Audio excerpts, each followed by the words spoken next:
जिल्हा परिषद प्राथमिक केंद्र शाळा गादेगाव हे आहे. मला तेनाली रामनचे आकर्षक किस्से हे पुस्तक खूप आवडले. हे पुस्तक मनोज पब्लिकेशनचे आहे. या पुस्तकात 7 कथा आहेत. या पुस्तकात 16 पाने आहेत. या पुस्तकातील कथा मला खूप आवडल्या. या पुस्तकातील कथांचा बोध मला खूप आवडला.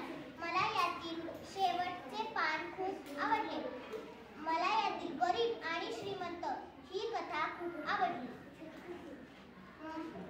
मला यातून विद्यार्थी कसा असावा याचे ज्ञान मिळाले.